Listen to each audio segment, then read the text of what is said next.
Alors concernant la nomination de Charles Fawzan, Hafidallah, Mufti, grand Mufti d'Arabie Saoudite, certains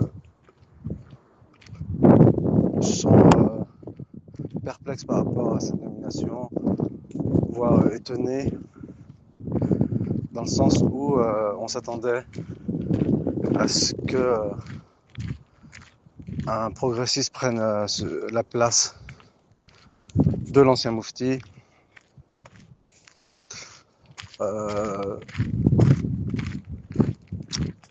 En phase avec l'orientation générale du pays. Et cette nomination, elle ressemble à un changement de position à l'aune de l'actualité ou une soupape. Eh bien, nous allons nous arrêter sur cette nomination et en disant dans notre analyse des éléments, en partant du plus évident au moins évident, et éventuellement évoquer un ou deux éléments annexes.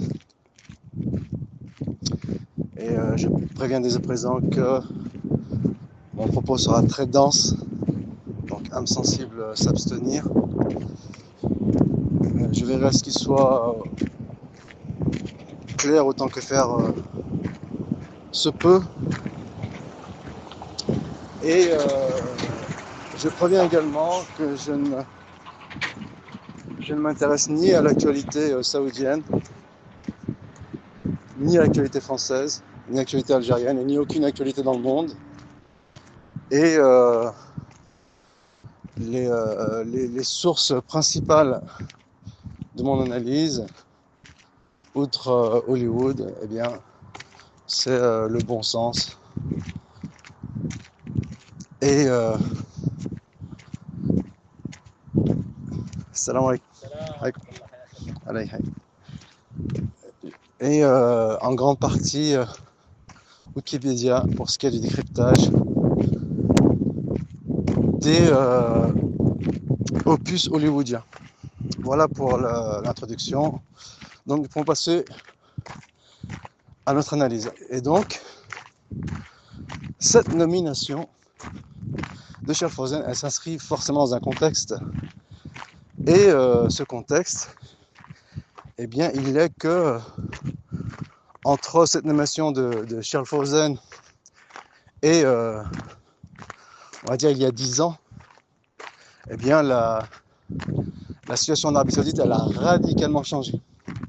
Et de ce fait, le pouvoir saoudien, en sachant qu'il n'a pas une autorité autonome, j'en ai parlé récemment, je vais encore développer ce point ici, et donc ça aide pour l'analyse de garder à l'esprit que les décisions de l'Arabie Saoudite qui intéressent ou qui ont des répercussions internationales, bien forcément l'Arabie Saoudite ne la prend pas de façon unilatérale et de façon autonome, et ça je vais le montrer, bien que j'en ai parlé par le passé. Et donc, depuis 10 ans, nous avons assisté à un revirement quasi total du pays qui emprunte sans le moindre complexe, de façon sans le moindre embâge ou sans embâge, la voie ou l'orientation progressiste.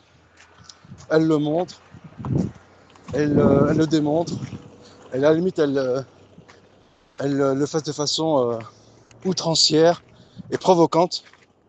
Donc ce n'est pas un secret de polichinelle, ou c'est un secret de polichinelle que l'Arabie Saoudite emprunte la voie du progressisme. Donc ce constat est évident. On peut lui accorder toutes les circonstances qu'on veut. En tout cas, les faits sont là. Et donc, entre-temps, elle a mis en place un système de quadrillage du pays, donc elle a calqué en cela les modèles occidentaux, qui lui permettent de museler des poches de résistance, entre guillemets, ou la dissidence, et notamment la dissidence religieuse, et notamment les élans zélés venant de personnalités orthodoxes. Donc elle a envoyé des signaux très forts, elle a emprisonné des symboles pas tous orthodoxes et pas tous religieux, donc qui s'inscrivaient comme des dissidents et qui éventuellement, et ce point il est important à mettre à souligner, à mettre en lumière, et éventuellement qui conspiraient contre le pays avec des puissances étrangères, notamment le Qatar, bien sûr tout cela chapeauté avec les maîtres du monde. Et donc forcément, pour certains d'entre eux, bien sûr, ils sont accusés de haute trahison, qui éventuellement est passible de peine de mort. Je vous ai parlé, c'est le cas de Salman al-Auda. Et donc, cet emprisonnement, entre guillemets, de ce qu'on appelle des savants, qui sont plus intellectuels pour beaucoup, et pas forcément des religieux, eh bien, ce n'est pas en vue uniquement d'étouffer la religion. Donc ici, il faut éviter cet écueil de sombrer dans des considérations manichéennes et binaires, visant à dire que le muselage en Arabie Saoudite ou la répression, elle touche uniquement les religieux qui veulent appliquer la charia. Donc ici, nous sommes face à un raccourci, parce que ceux qui ont pris des peines lourdes, voire qui ont été torturés, bien sûr, bien même si déjà si c'est le cas, on va suivre cette hypothèse, qu'ils ont été torturés ou autres. Certains d'entre eux, ils avaient un statut très élogieux et très noble, comme l'imam de la Mecque, qui non seulement a été emprisonné, mais qui est sorti de prison avec un bracelet électronique, ce qui est le comble d'une humiliation, alors qu'il avait un statut très élevé au sein des musulmans. Et donc ce n'est pas forcément parce qu'il s'insurgeait contre l'orientation progressisme, même si cette hypothèse n'est pas à exclure. Mais il y a aussi l'autre hypothèse qu'il conspirait en secret avec une puissance étrangère, ce qui en soi est extrêmement grave, puisque c'est un crime de haute trahison. Voilà donc pour le muselage des savants. Et ce muselage des savants, il s'est accompagné avec on va dire le soutien et la mise en place du ministère des Arts et du Divertissement, qui prend une place accrue en Arabie Saoudite, donc qui non seulement rivalise avec Hayat Kabbalah Ulama, avec le comité des grands savants d'Arabie Saoudite, mais qui se substitue au comité des grands savants d'Arabie Saoudite.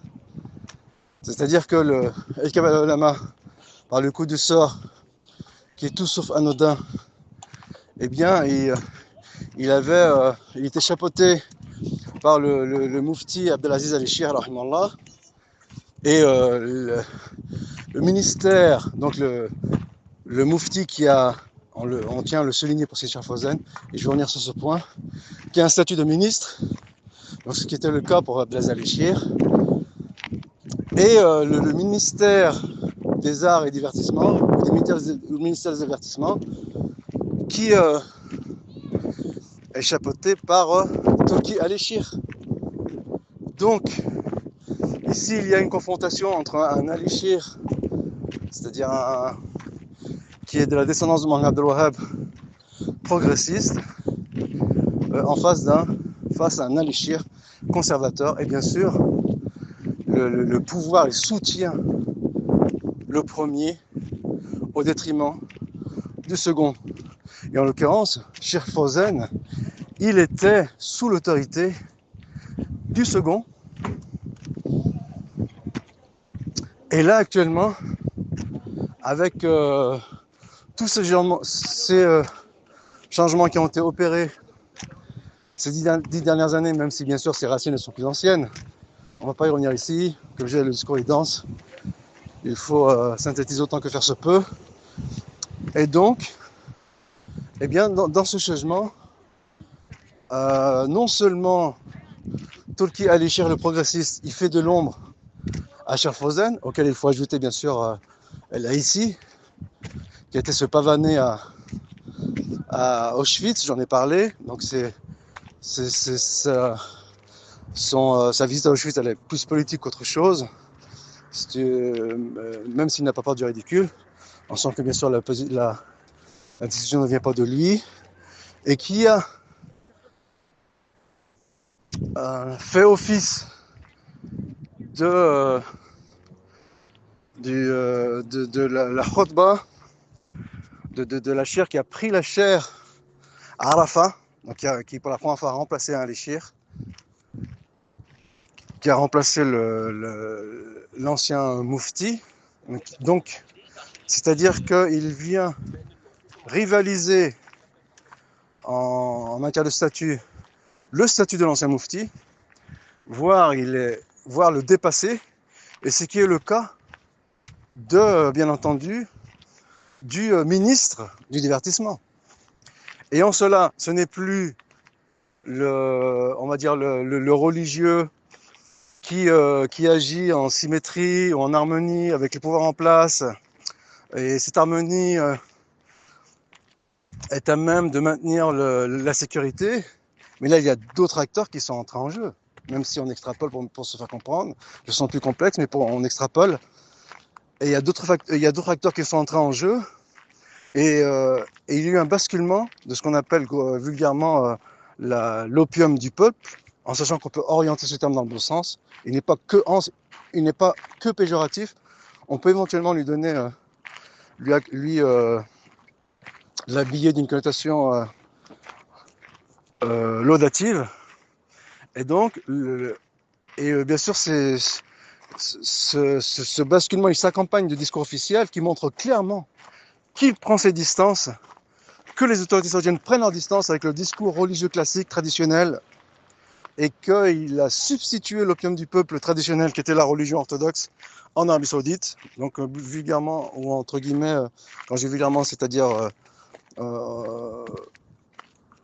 vulgairement, on le nomme, on le baptise wahhabisme, c'est le salafisme, et c'est l'orthodoxie. Donc, ici, c'est l'orthodoxie, c'est un point que je vais développer, qui est prise en grippe. Et les nouveaux acteurs, le nouvel opium du peuple, eh bien c'est la combinaison du foot, du sport en général, et de Hollywood, des arts et des divertissements. Et ces deux nouveaux acteurs, ils représentent des fléaux, des enjeux ou des dangers bien plus graves, bien plus périlleux pour le dogme et credo orthodoxe que on va dire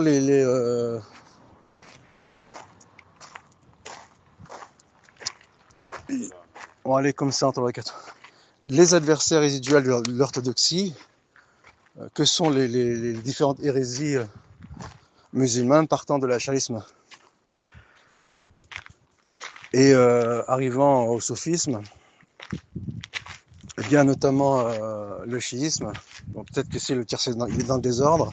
En tout cas, le discours orthodoxe, et ce point, j'en ai parlé dans l'ancien, ce qui éventuellement sera une série de vidéos, donc si c'est le cas.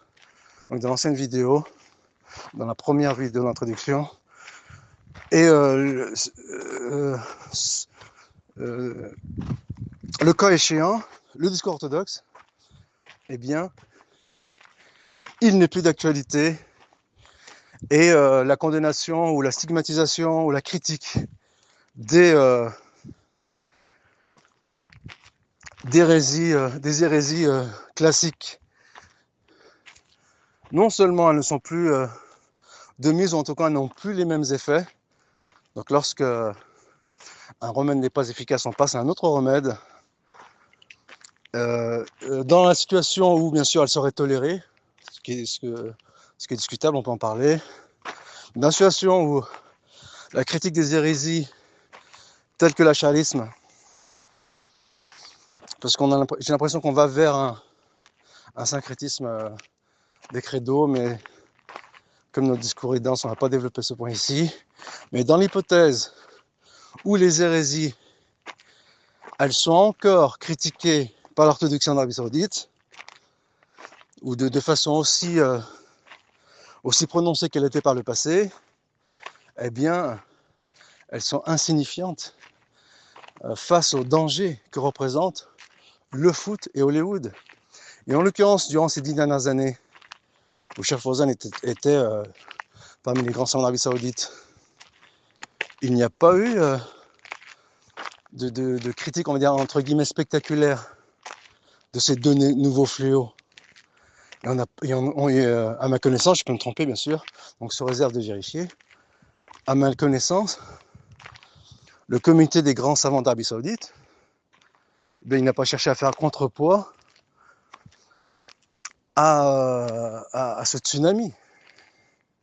Actuellement, dans la perspective dans laquelle ils se trouvent, ils sont dans le moindre mal. Ils se disent, non seulement nous devons veiller à la sécurité du pays, donc ne pas attaquer l'état de front ou le pouvoir de front, mais en plus, si nous perdons notre crédibilité, si nous perdons notre statut, nos atouts, nos postes qui nous offrent une tribune dans le pays, eh bien nous serons remplacés par des hérétiques. Je pense qu'ici c'est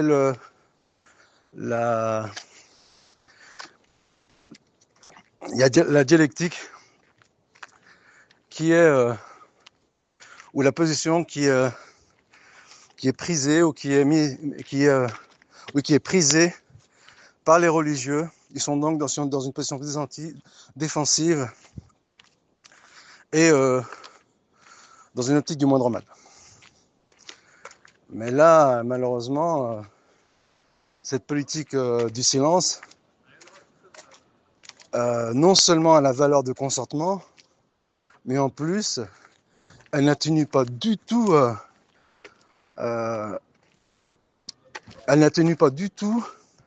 l'orientation générale du pays. Alors, on pourrait dire que ces religieux, pour leur défense, ils sont dans une position inconfortable et où ils n'ont aucun contrôle sur l'orientation du pays. On répond d'accord, c'est très bien. Mais le fait est que leur silence, il a valeur, non seulement il a valeur de consentement, mais en plus, il encourage ce progressisme. Et donc j'en ai parlé dans la première vidéo. J'ai développé ce point dans la première vidéo. Je vais revenir sur ce point ici. Et en cela, lorsque Cheikh Fawzan, il est nommé à un poste qui a je l'ai souligné, un statut politique puisqu'il a valeur de ministre. Eh bien, Cheikh Fawzan en tant que ministre, il ne sera pas plus zélé que Cheikh Fawzan lorsqu'il n'était pas ministre. Et ce manque de zèle qui a été flagrant, sous réserve de vérifier, peut-être qu'il y a des positions qui nous échappent. Ce manque de zèle qui était flagrant lors de l'arrivée de ce tsunami déchaîné, aussi légitime soit-il, eh bien, il n'aura pas plus il ne va pas changer d'orientation lorsqu'il va adapter un poste politique qui est le Mufti, et en sachant que ce poste, il a des répercussions internationales à l'étranger. Et c'est ce qui nous amène au point suivant. Le point suivant est que cette nomination, elle ressemble plus à un cadeau empoisonné qu'autre chose. C'est que le progressisme, qui bien sûr est impulsé de l'extérieur, donc ce n'est pas une position unilatérale saoudienne contre toute attente, eh bien il a un pendant, qui est la déconstruction du patriarcat. Et bien sûr, les enjeux, c'est-à-dire le couronnement, l'apothéose, c'est l'avènement du troisième temple. J'en ai parlé dans la vidéo précédente, si tant est qu'elle voie le jour un jour. Et donc, si on garde ces enjeux en tête, de mettre un orthodoxe qui est réputé pour être ce que j'appelle un littéralo-rigoriste, donc qui ne fait pas de concessions, non seulement qui ne fait pas de concessions, mais qui est très incisif, qui est très expéditif dans ses fatwas. Et pour certaines d'entre elles, pour employer des expressions aseptisées, pour certaines d'entre elles, eh bien, elles ne sont pas du tout appropriées au contexte. Eh bien, c'est la meilleure façon de discréditer l'orthodoxie que de mettre un orthodoxe à qui on impute de dire que la Terre elle est immobile. Bien sûr, ce point est, on peut en discuter, mais ou qu'il y a des fatwas très expéditives concernant certains fléaux actuels et qui mériteraient qui non seulement d'être étudiés ou être abordés avec délicatesse, mais qui plus est méritent des développements. Et les sentences expéditives, si tant est qu'elles avaient eu un impact à une époque, ce n'est pas du tout le cas aujourd'hui. Elles ne sont pas du tout appropriées. Donc placer Charles Fawzan au poste de grand moufti d'Arabie Saoudite, eh bien c'est une manière presque ironique de discréditer le patriarcat. Et bien sûr, si on y ajoute certains éléments aidants qui pourraient servir de levier ou d'accélérateur de cette orientation progressiste, et qui serait un attentat au symbole de l'humanisme qu'est Paris. J'en ai déjà parlé, et c'est ce troisième point que je vais aborder. Et donc, si dans ce contexte où on met un littéralo-rigoriste, ce que j'appelle moi protekfir, c'est-à-dire protekfir, c'est-à-dire qu'il y a une position, on va le dire, hein, tranchée, parce que maintenant, de ses propres aveux, entre guillemets, il a une position tranchée envers Charles Albani, même après sa mort, de Charles Fawzan, c'est-à-dire qu'il considère que Charles Albani est un mourji, donc qui est un laxiste, notamment envers les exactions de l'autorité en place. Ici, nous avons affaire soit à une justice immanente, soit un coup du sort, entre guillemets. Bien sûr, ces choses-là, elles sont calculées, elles sont voulues, qui place Charles Fawzan, l'ancien inquisiteur, eh bien, dans le rôle du savant, entre guillemets, du palais, même si, bien sûr, lui, il n'est pas un savant du palais, mais on le place, on l'installe dans ce rôle-là, et qui, qui garde le silence face pas aux exactions, mais face aux turpitudes qui sont officialisées, qui sont mises en place, qui sont systématisées dans le pays. Et donc, sous prétexte que l'essentiel c'est de garder le patrimoine du tawhid monothéiste, donc c'est la ilaha illallah. Eh bien ici, nous flirtons avec l'île Jet, qui est entre guillemets le laxisme pour traduire, qui a été vilipendé pendant des décennies et qui pointait du doigt Cheikh Al-Albani, alors que Cheikh Al-Albani n'a jamais eu un poste politique et Cheikh Al-Albani n'a jamais été complaisant avec les autorités. Il était même, Cheikh Al-Albani, il a même été persécuté en Syrie, en Jordanie. Donc ici, c'est vraiment l'hôpital qui se moque de la charité. C'est-à-dire que Cheikh Al-Albani est un mourji, alors qu'on flirte, qu'on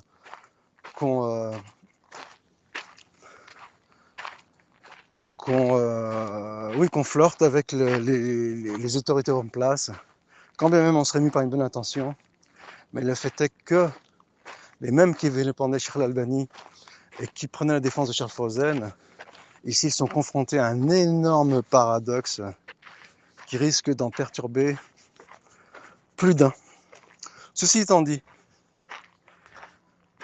il y a des éléments, il y a des signaux à Hollywood, et notamment également dans l'actualité. Je ne suis pas l'actualité, mais on m'envoie parfois des tweets. Donc je suis renseigné par des tweets qu'on me transmet et qui sont très éloquents, bien sûr. Hein. Un tweet suffit à lui-même pour comprendre la situation. Et notamment, il incombe de relier entre les événements de l'actualité, quand bien même leur lien était improbable, voire farfelu. Et en l'occurrence ici, il y a eu le 19 octobre. 19 octobre, c'est 911. Il y a eu le cambriolage du Louvre. 19 octobre, braquage. Donc braquage, souvent, c'est associé à l'immigration. Il y a eu le braquage du Louvre. Donc c'est symboliquement le patrimoine français qui a été dévalisé. Et le 22 octobre, donc ici on va faire des liens entre les événements d'actualité. Le 22 octobre, qu'est-ce que le 22 octobre? Le 22 octobre, c'est en 732. 732, si vous inversez le chiffre, ça fait 237. 237, c'est la chambre 237 de Shining. Shining qui est lié à Daoud, et qui est donc lié au troisième temple. J'en ai déjà parlé dans les réseaux sociaux. Donc ici, on a l'objectif, on a l'enjeu, le troisième temple, dont en 732, Charles Martel, il repousse, il arrête la progression, l'invasion de ce qu'on appelle les Arabes les morts, que bien sûr, mort M-A-U-R-E. Aujourd'hui, j'ai envoyé des tweets à des intellectuels, deux m'ont répondu, ils m'ont dit, on ne dit pas mort M-O-R-T, mais mort M-A-U-R-E. Et en l'occurrence, ils ont mordu l'absent, puisque c'était de ma part un jeu de mots, même si c'était pas évident éventuellement.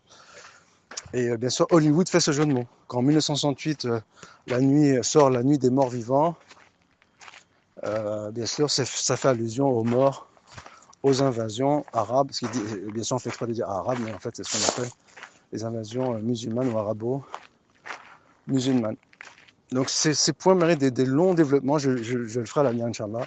Donc, ici, je me contente de l'évoquer succinctement. Et donc, Charles Martel, le 22 octobre 732, il arrête les Arabes. Le 22 octobre 2025, sort un livre de Léon Zemmour, Éric Zemmour. Donc j'aime bien donner des surnoms à ceux qui ornent l'actualité. Je l'appelle Léon Zemmour, je lui donne plusieurs surnoms. Je l'appelle aussi l'oncle Sam, ou Zem, l'oncle Zem, donc en référence à l'oncle Sam. Et donc l'oncle Zem, il sort son livre qui rappelle les origines. Bien sûr, c'est très hypocrite, c'est un agent, il n'y a aucun doute sur ce point, je l'ai démontré à maintes reprises, qui rappelle les origines chrétiennes ou les racines chrétiennes de la France. Et ça, il met en place ici une alliance judéo-chrétienne anti-musulmane, mais c'est anti-orthodoxie. probablement en provision à l'attentat.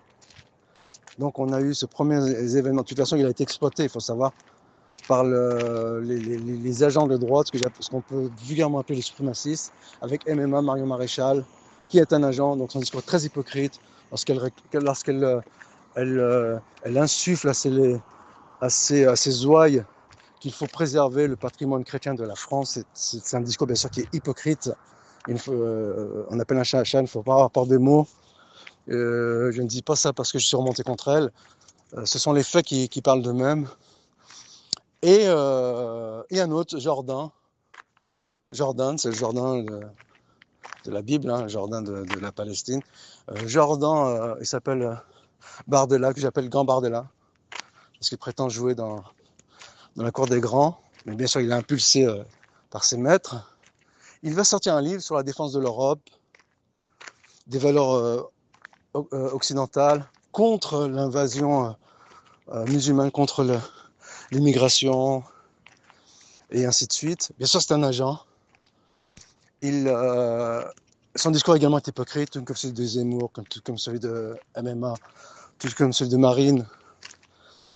Chose que je développerai à l'avenir pour montrer que ce n'est pas par manque d'objectivité que je fais ce constat. Je ne me place pas dans la posture d'un immigré contre des suprémacistes. Non, c'est un constat qui est purement objectif. Et donc, ce Bardella, dans la même période, il va sortir un livre sur la défense de l'Europe. On en a d'autres aussi, hein. J'ai lu d'autres livres des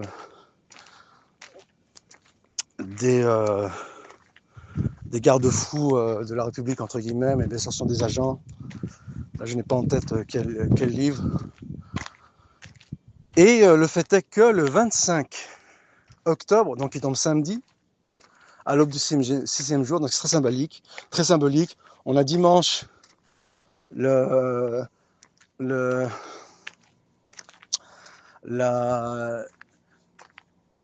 cambriolage ou le dépouillement du patrimoine historique français. Et là, 6 jours plus tard, donc à l'aube du 6e jour, samedi, 25 octobre, eh bien, le 25 octobre, cette date, c'est la date à laquelle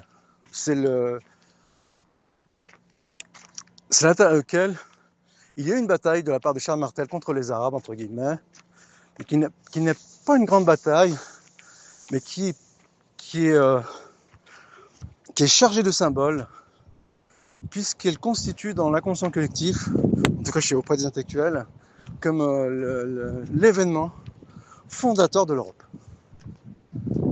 Et cet événement fondateur de l'Europe, c'est un 25 octobre. Et le hasard veut qu'aujourd'hui, le 22 octobre, il y a un livre qui sort sur le djihad du halal. Bien sûr, ce titre n'est pas anodin. Son auteur est également un agent, c'est Crillon ici. Il sort le 22 octobre comme par hasard. Et c'est le 22 octobre où Schaffhausen, après tant de suspense, eh bien, il est mis en fonction à la tête de l'IFTA. Et si demain il y a un attentat en France, donc le symbole qui sera touché sera probablement le symbole culturel. Le VTC était un symbole économique. Le Louvre est un symbole historique. Donc si troisième symbole il y a, ce sera probablement un symbole culturel. Et quel autre symbole culturel incarne le mieux la France que la Tour Eiffel? Alors, Hollywood va dans ce sens. Je ne donne pas de date, même si on peut deviner des dates sur ce fameux rendez-vous. Mais en tout cas, il y a d'énormes signaux selon lesquels ou qui donnent pour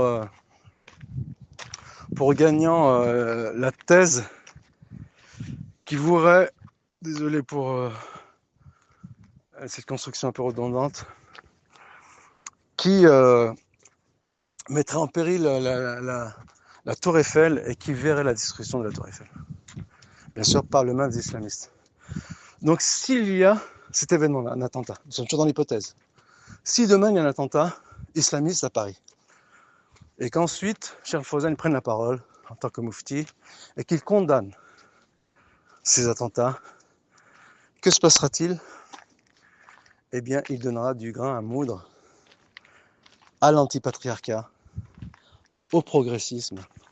Et bien sûr, par ce discours, il s'auto-flagellerait, il s'auto-détruirait, comme ils l'ont fait, et ça je l'expliquais aussi, comme ils l'ont fait en 2001, lorsqu'ils ont stigmatisé, quand bien même on dirait que c'est à juste titre, mais ce n'est pas le cas. C'est-à-dire que si Ben Laden avait été l'auteur des attentats, oui, il mériterait la vindicte, mais le fait est que ce n'est pas lui qui a commis les attentats du 11 septembre.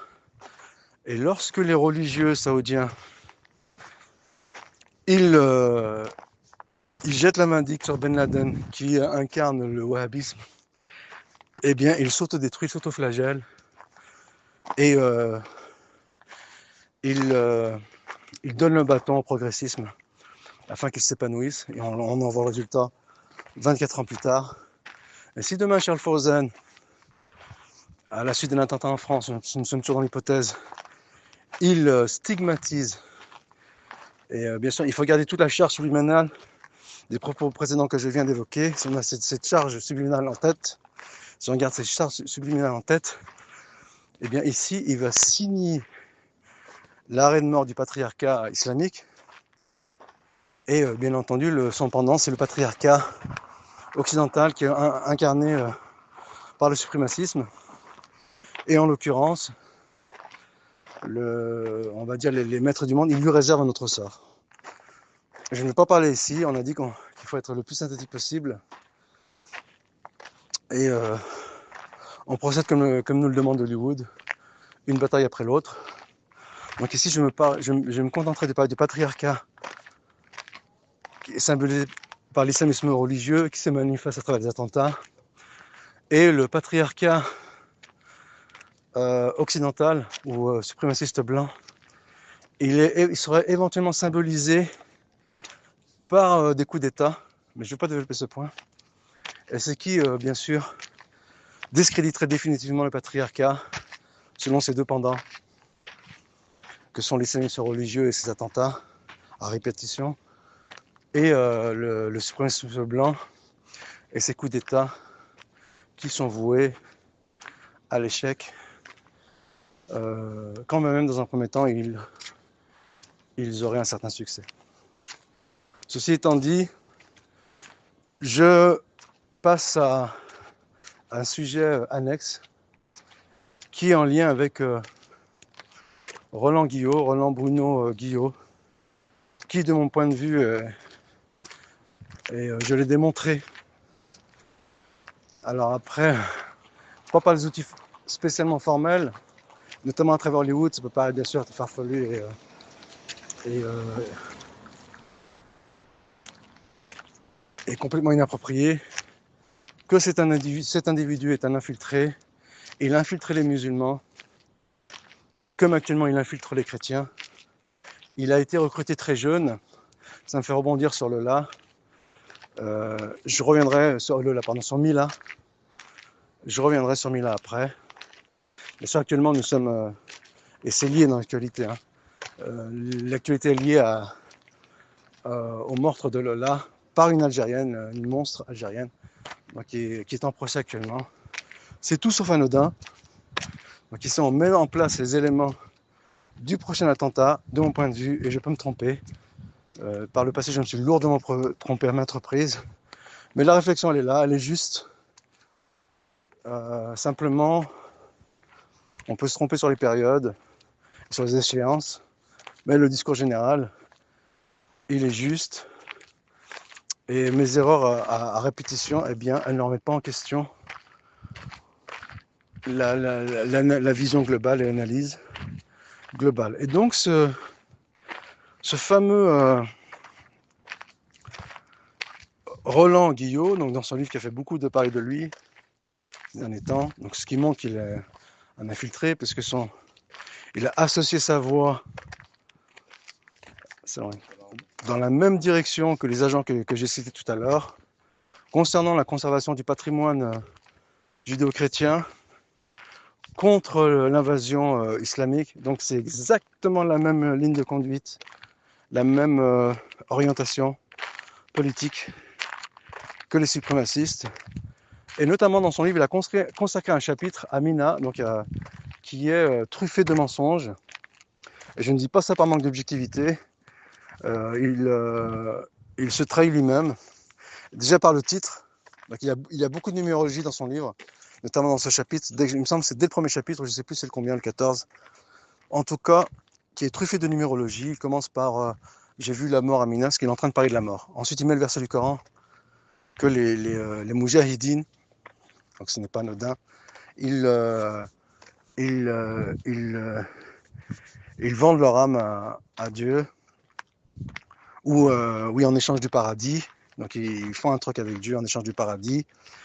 Et donc ils tuent et se font tuer. Ensuite, il cite le verset, il dit que, en référence du verset, il dit le verset 11 de la Sourate 9. Donc ici on a 911, qui dans le symbolisme numérologique kabbaliste signifie la mort, aussi la renaissance, le rephénix. Donc ce sont les étapes des religions ou des cultes à mystère de l'Antiquité, donc ils étaient tous trinitaires. C'est la raison pour laquelle lui-même actuellement il défend la Trinité. Et c'est la raison pour laquelle Karl Hanifi il dit que Jésus a été crucifié. Mais je ne vais pas développer ce point, on ne va pas s'éparpiller. Et donc, ces cultes à mystère, ils reposent sur les 3 étapes qui débouchent sur un nouveau monde, et qui est l'émergence d'un Messie, fils de Dieu, sa crucifixion ou sa mort, son sacrifice, et sa résurrection, comme renaît le phénix de ses cendres. C'est ce qui se passait avec le 11 septembre 911. C'est ce qui va se passer avec leur prochain gros attentat qu'ils mettent en place. Et je pense que le braquage du Louvre était une étape. Et donc, il confond entre le verset, même si sa confusion elle n'est pas très conséquente, puisqu'il s'est trompé d'un chiffre, mais le symbole ici, il est fort, puisqu'il s'agit du verset 111 de la Sourate 9. Et le verset 11 de la Sourate 9, il dit le contraire. Il dit que, et s'ils se repentent à Dieu, eh bien, ils sont vos frères en religion, en parlant des non-musulmans. Mais dans le symbolisme numérologique, kabbaliste, ici, le contenu du verset, il n'est pas approprié au message qu'ils veulent véhiculer. Et c'est la raison pour laquelle il a tronqué le numéro du verset. Bien sûr, il n'a pas fait ça de son propre chef. On va pas lui accorder cette intelligence. On lui dicte ce qu'il doit dire, ce qu'il doit écrire. Et un autre élément aussi, dans sa biographie, il l'a enlevé par la suite, mais je l'ai conservé, d'autres l'ont conservé. De toute façon, à l'époque, il m'avait demandé de corriger sa biographie, donc j'en ai une version moi-même en format Word. Donc il dit que sa mère, elle est Ashkénaze. Alors je sais qu'on peut penser que je suis un complotiste, que je fais une fixation sur les juifs, mais le fait est que là, en l'occurrence, ici, Roland, c'est lui-même qui dit que sa mère est ashkénaze. Lorsqu'il est interrogé par... j'ai oublié son nom. Pascal Pro, qui pour le coup, n'a pas été pro sur ce coup. Mais bon, je pense que c'était volontaire. La question était volontaire. Il dit donc que vos parents sont chrétiens. En face gêné, il dit oui.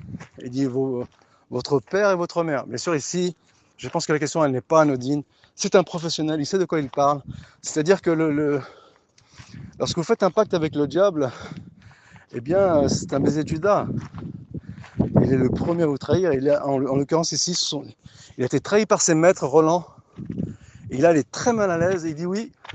Donc il dit oui, ma mère est catholique. Alors que dans sa bio, même qu'il a enlevé par la suite, il dit noir sur blanc que ma mère est un skénaze. Alors on pourrait penser que oui, mais c'est probablement converti au catholicisme, sauf qu'il dit qu'il déplore dans le même passage que dans sa jeunesse, il n'a pas fêté Noël. Pourquoi? Parce qu'ils étaient soumis au diktat ashkénaze. Donc j'ai fait des jeux de mots sur ashkénaze, je ne vais pas le faire ici, pour ne pas sembler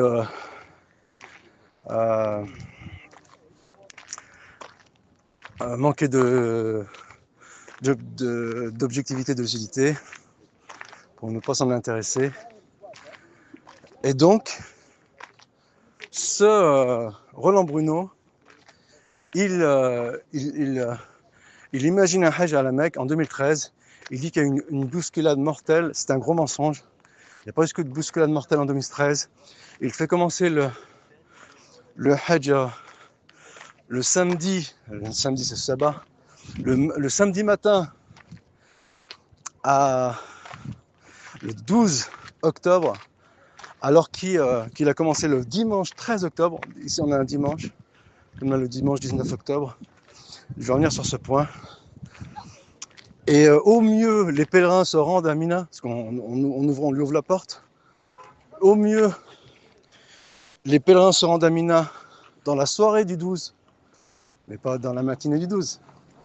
Et lui, il fait commencer le Hajj au 12. Ensuite, il tient à préciser, il insiste sur le fait qu'il a fini le 13, le Hajj le 17 octobre. Le 17 octobre, c'est plusieurs dates.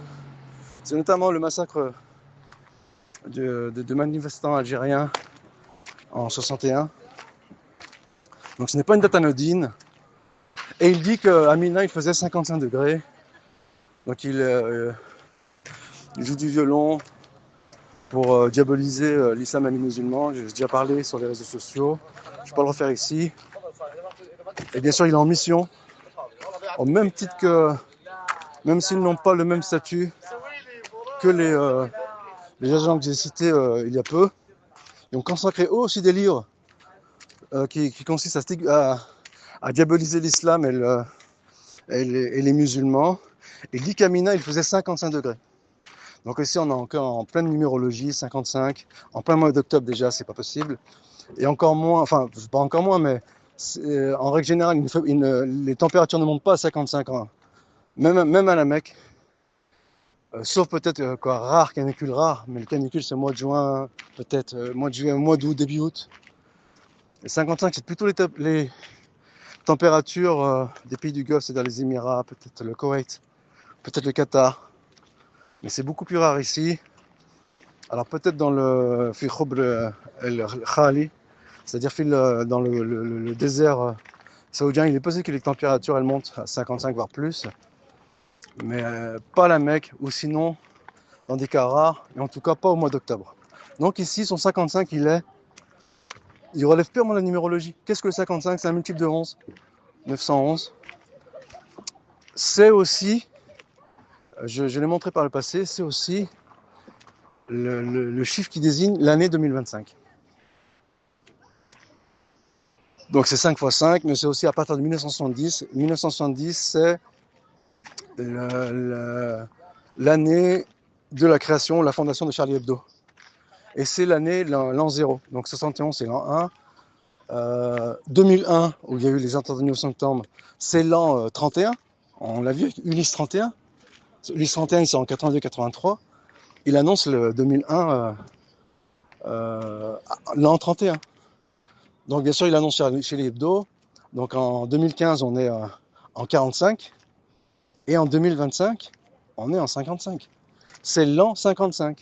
Et le 12 octobre, le jour auquel il fait commencer le Hajj, alors qu'il a débuté le lendemain, le 13, eh bien ici il nous met en lien avec Sarkozy, qui comme par hasard entre en prison le 21 octobre, qui correspond au jour du sacrifice de Kadhafi. Je vais pas développer ces points, qui était également un 21 octobre. Le 21-12, c'est le même combat. Et comme par hasard, il est interné, entre guillemets, à la santé. Moi, j'ai appelé ça une porte ouverte.